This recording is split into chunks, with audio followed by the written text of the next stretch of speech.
One वाइक के पसंदीदा विषयों में से एक था कि पिरामिड कैसे बनाए गए थे। उनकी रुचि तब और बढ़ गई जब उन्हें पता चला कि इम्होटेप पहली पिरामिड के वास्तुकार थे और साथ ही पत्थर के स्तंभों का उपयोग करने वाले पहले व्यक्ति भी थे। हमारे जोसेफ पर बने वीडियो में आप वे सभी प्रमाण देख सकते हैं जो यह साबित करते हैं कि इम्होटेप वही बाइबल के जोसेफ थे, जिनके समय में 7 साल की समृद्धि और 7 साल का अकाल आया था, और वे याकूब के उन बेटों में से एक थे जिनका नाम परमेश्वर ने बदलकर इसराइल रखा था। सबसे प्राचीन सभ्यताओं के अध्ययन से पता चलता है कि वे निर्माण के उन्नत ज्ञान से वंचित नहीं थी।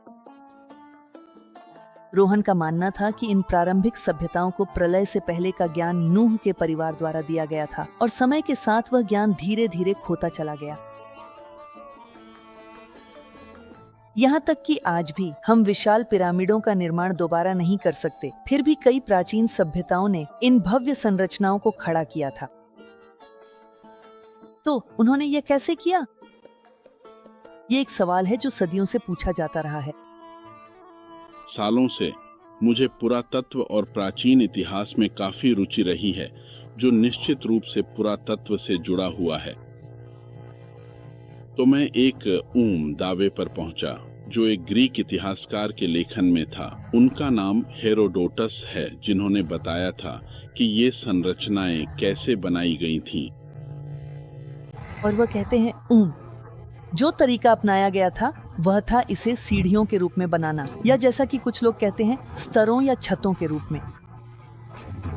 जब आधार तैयार हो गया तो उसके ऊपर पहले स्तर के लिए ब्लॉकों को जमीन से ऊपर उठाया जाता था, जो छोटी लकड़ियों से बने उपकरणों की मदद से किया जाता था। इस पहले स्तर पर एक और उपकरण था जो ब्लॉकों को एक स्तर और ऊपर उठाता था, और फिर एक और था जो उन्हें और भी ऊंचा ले जाता था। हर स्तर या मंजिल के पास अपनी खुद की लीवरों का सेट था, या हो सकता है कि वे वही लीवर इस्तेमाल करते थे जिसे आसानी से एक जगह से दूसरी जगह ले जाया जा सकता था, और जैसे ही उसका भार अपनी जगह पर आ जाता था वे उसे एक स्तर से दूसरे स्तर पर ले जाते थे। और फिर मैं पढ़ रहा था एक पुरातात्विक पत्रिका जिसमें उस सौर नौका के बारे में बताया गया था जो उन्होंने पिरामिड के पास पाई थी, और जिसमें उन्होंने वहां कई लकड़ी की चीजें भी खोजी थीं। उनमें से कुछ नाव में फिट नहीं आते। जहाज को पूरी तरह से बनाने के बाद उनके पास ये चीजें बच गई थीं। उन्हें नहीं पता था कि ये किस काम आती हैं, इसलिए उन्होंने इन्हें रख दिया। पता चला कि ये लकड़ी के टुकड़े पिरामिड बनाने वाली मशीनों के थे। और फिर चित्रलिपि में, मुझे माफ कीजिए, सखारा में वहां कुछ उभरे हुए चित्रलिपि थे जो इस मशीन के काम करने के तंत्र को दिखाते थे। जो आप यहाँ देख रहे हैं वह ओनियास के अंतिम संस्कार परिसर का प्रवेश चिन्ह है, जो तीसरे राजवंश के एक फिरौन थे। अब यहाँ एक कारतूस है जो हमें बताता है कि यह व्यक्ति कौन था। आप देखेंगे कि कारतूस खड़ा होने के बजाय एक तरफ लेटा हुआ है। यह इस बात का प्रतीक है कि यह व्यक्ति मर चुका है। आप देखेंगे कि कारतूस के अंदर के प्रतीक अभी भी सीधी स्थिति में हैं। अब ये चीजें मिस्र की कई देवताओं में से एक का प्रतिनिधित्व करती हैं, इसलिए वे नहीं मरती, केवल मनुष्य मरता है, और ये प्रतीक उत्तराधिकार की पंक्ति में अगले फिरौन में स्थानांतरित हो जाते हैं। यहाँ हमारे पास दाएं से बाएं पढ़ते हुए है, ओनियास मर गया। हमारे पास फावड़ा है जो इस बात का प्रतीक है कि उसे दफनाया गया था। और फिर हमारे पास पिरामिड निर्माण मशीनों के प्रतीक हैं, और इसका अर्थ भी निर्माण करना है। यह मंदिरों के प्रतीकों और इसी तरह की चीजों के आगे दिखाई देता है। और फिर हमारे पास एक पिरामिड है जो निश्चित रूप से कब्र है। अब यहाँ दर्शाए गए हैं। हमारे पास वे उपहार हैं जो मृत फिरौन को परलोक में बनाए रखने के लिए प्रस्तुत किए जाते हैं। अब इन अजीब वस्तुओं का एक विस्तार जो हम ऊपर के चित्रलिपियों में देखते हैं, ये है। और आप देखेंगे कि अगर आप इस मुड़ी हुई लीवर को नीचे की ओर खींचते हैं तो यहाँ का ये हिस्सा ऊपर उठ जाएगा। बहुत अच्छा। अब एक ग्लिफ के रूप में हम पाएंगे कि यह केवल इस ग्लिफ का दाहिना हिस्सा है। और अगर अपनी कल्पना में आप इस वस्तु की एक और सममित दर्पण छवि रख सकते हैं तो आपके पास एक उठाने वाला तंत्र है। अब हेरोडोटस, जिन्हें इतिहास का जनक कहा जाता है, एक ग्रीक इतिहासकार थे जो फारसी सेना के साथ यात्रा करते थे और प्राचीन काल में अपने स्तर पर भी यात्रा की थी। वे अपनी किताब में दावा करते हैं कि पिरामिडों का निर्माण सीढ़ियों या अलग अलग स्तरों में किया गया था और मिस्र वासियों ने छोटी लकड़ियों से बने एक उपकरण का इस्तेमाल किया था जो पत्थर को एक स्तर से दूसरे स्तर तक उठाता था।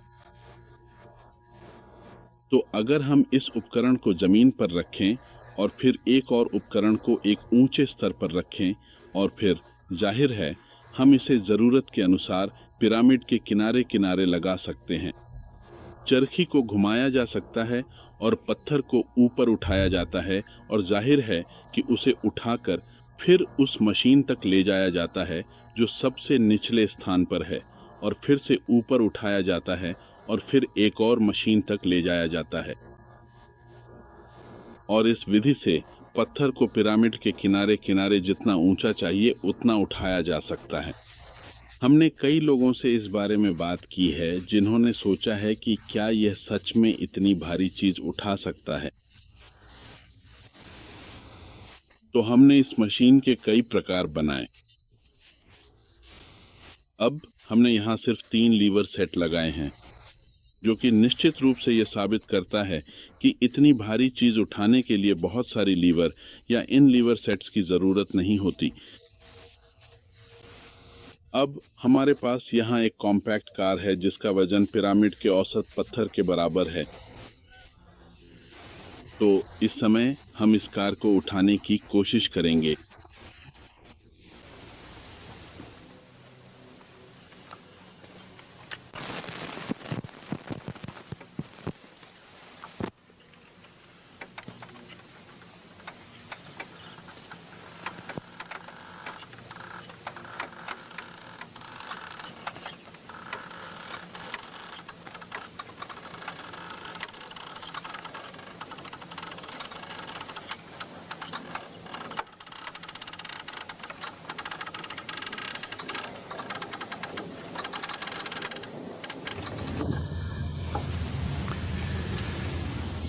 ठीक है, आपने यहाँ देखा कि ये मशीन सच में काफी भारी और वजनदार चीज उठा सकती है और यह वाकई में बहुत प्रभावशाली है।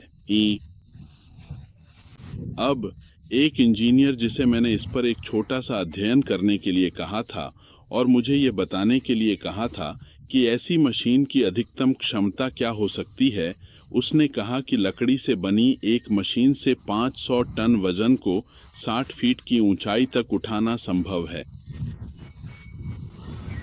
हिरोग्लिफिक्स और हेरोडोटस की कहानियों में इन महान स्मारकों के निर्माण के बारे में वर्णन के साथ साथ हमें पिरामिड के आधार के चारों ओर पत्थर में छेद मिले हैं।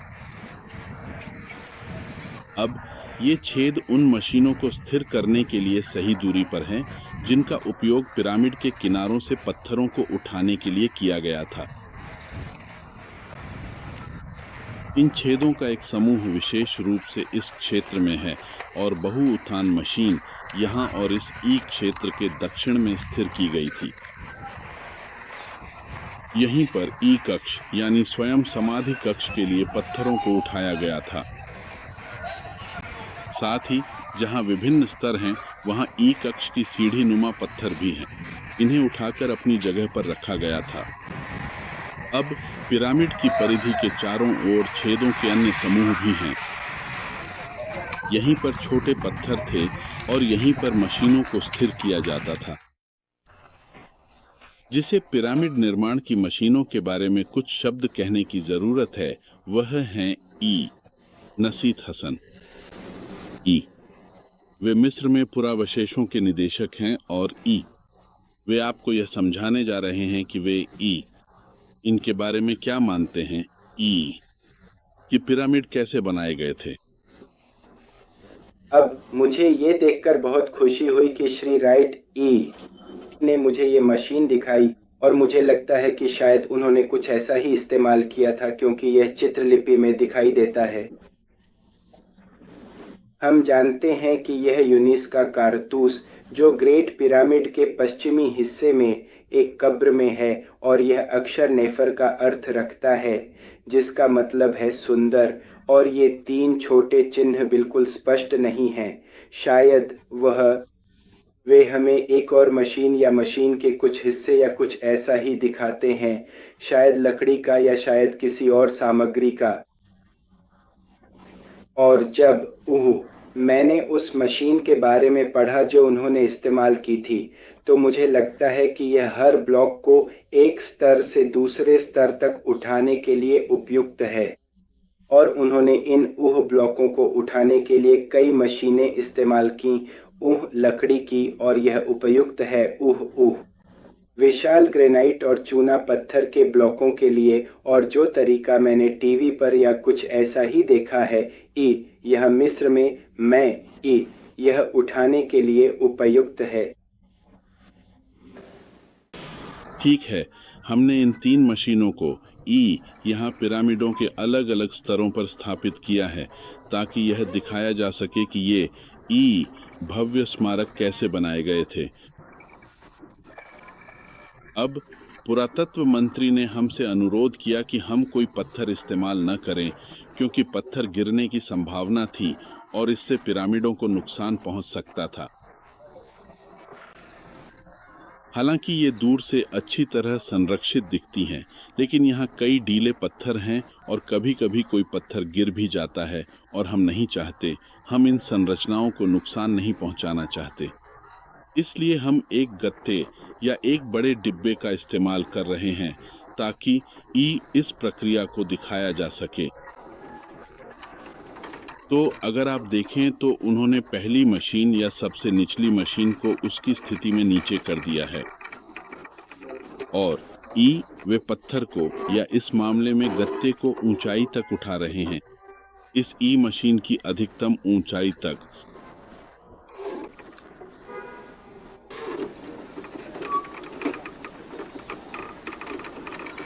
अब जाहिर है जब पिरामिड बिल्कुल नए और ताज़ा बने थे तो उस समय संरचना के चारों ओर कोई भी अनियमित पत्थर नहीं थे जो रास्ते में बाधा डालते या रुकावट पैदा करते, और तब चीजें बहुत आसान थीं। इस खास समय में इन पत्थरों के रास्ते में होने से यह और भी मुश्किल हो जाता है और सही विचार बनाना कि उन्होंने यह कैसे किया। अब वे गत्ते को वापस अगली मशीन पर ले जाते हैं। अब हमें लगता है कि उनके पास एक विंच डिवाइस था जिसे मशीन के ऊपर दूसरी मशीन और तीसरी मशीन के ऊपर रखा जाता था और वह रस्सी का फंदा पत्थर के ऊपर से फेंका जाता था और पत्थर के नीचे रेत का इस्तेमाल करके वे उसे पीछे वाली मशीन तक सरका सकते थे और अगले स्तर तक चढ़ा सकते थे। अब यह निश्चित रूप से हेरोडोटस के वर्णन से मेल खाता है, अर्थात इस तथ्य के कारण कि वह केवल एक चित्रलिपि देख सका, उसने उन्हें एक यंत्र के रूप में वर्णित किया। अब जब हम इस दूसरी मशीन की चोटी पर पहुंचते हैं तो निश्चित रूप से आप देख सकते हैं कि वहां एक तीसरी मशीन है जिसे नीचे लाया जा सकता है, अर्थात पत्थर को उस पर रखा जाता है और उसे और भी ऊपर उठाया जाता है और फिर कदम दर कदम वह धीरे धीरे ऊपर या इस एपिडामिड के किनारे तक चढ़ता जाता है। और जैसा कि आप इस समय देख सकते हैं, आप इन मशीनों के साथ किनारे से बहुत ऊपर तक जाने का जोखिम नहीं उठाना चाहेंगे क्योंकि निश्चित रूप से आप मुसीबत में पड़ सकते हैं। और कई लोग ऐसे भी हुए हैं जो इन पत्थरों पर चढ़ने की कोशिश में गिरकर मर गए हैं क्योंकि इनमें से कई पत्थर कटाव के कारण और इस वजह से कि जो पत्थर इन्हें सहारा देते थे वे निकल चुके हैं, अब ढीले हो गए हैं। लेकिन ये मशीनें एक दूसरे को पकड़ सकती हैं और ऊपर की मशीनों को रस्सियों से बांधा जा सकता है, इस हद तक कि कोई गंभीर दुर्घटना होना असंभव या लगभग असंभव हो जाए। अब जब वे पिरामिड की चोटी पर पहुंचे तो उन्होंने सीढ़ियों को उस उद्देश्य के लिए काटे गए पत्थरों से भरना शुरू किया, और ये पत्थर निश्चित रूप से ज्यादा कठोर थे जिससे पानी के अंदर जाने और पिरामिड के किनारों को काटने से रोका जा सके, जो कि निश्चित रूप से अब तक होता आया है। कुछ बाद के शासकों और स्थानीय लोगों ने सोचा कि यह पत्थर निकालने के लिए एक आदर्श स्थान है, इसलिए कुछ मील दूर जाकर पत्थर लाने और शायद नदी पार करने के बजाय वे यहीं आए और इन संरचनाओं से पत्थर निकाल ली। और निश्चित रूप से ये पत्थर पहले से ही काटे हुए थे, जो कि जोसेफ के अनुभव से पहले की बात है, जैसा कि बाइबल में उसके बारे में अकाल, उसके सपनों और उन सब घटनाओं की कहानी में बताया गया है। उस समय मिस्र कई नगर राज्यों का समूह था जिनका आपस में बहुत कम या शायद कोई भी राजनीतिक संबंध नहीं था, और जब अकाल समाप्त हुआ और वे 7 साल पूरे हुए, उन 7 वर्षों के दौरान इस फिरौन जोसेफ को दुनिया के सबसे अमीर व्यक्ति की स्थिति तक पहुंचा दिया गया, क्योंकि यह अकाल कनान तक फैल गया था। जैसा कि आप जानते हैं, याकूब को अपने बेटों को खाना लाने के लिए भेजना पड़ा, और अचानक यह आदमी बहुत सारा सोना और बाकी सब कुछ रखने लगा, और ऐसा लगता है कि वह अमर होना चाहता था। जैसा कि आप जानते हैं, पत्थर में आज भी बहुत से लोग ऐसा करते हैं, वे इमारतें बनाते हैं। खैर, वह इमोटे के पास गया, उसे एक स्मारक बनाने का आदेश दिया गया था जो इस जोसेफ की याद को स्थायी बनाए रखे या अमर कर दे। जुआनमा यह पता लगाने की कोशिश कर रहा था कि पिरामिड कैसे बनाए गए थे। उसने प्राचीन इतिहास का अध्ययन किया था और वह इस बात से परिचित था कि हेरोडोटस ने क्या लिखा था जब वह पहली बार मिस्र गया था सीढ़ीदार पिरामिड देखने के लिए। जब उसने ओनियास की कब्र पर चित्रलिपि देखी तो भगवान ने उसे उसका अर्थ प्रकट किया। जिस तरह भगवान ने जोसेफ को फिरौन के सपने का अर्थ बताया था, मुझे इसमें कोई संदेह नहीं कि उसी तरह उन्होंने रॉन को भी समझ दी और दिखाया कि पिरामिड कैसे बनाए गए थे, और उसे यह भी बताया कि वह साधारण यंत्र कैसे बनाए, ठीक वैसे ही जैसे उन्होंने उसे 7 साल के अकाल के भंडार गृहों का रहस्य बताया था।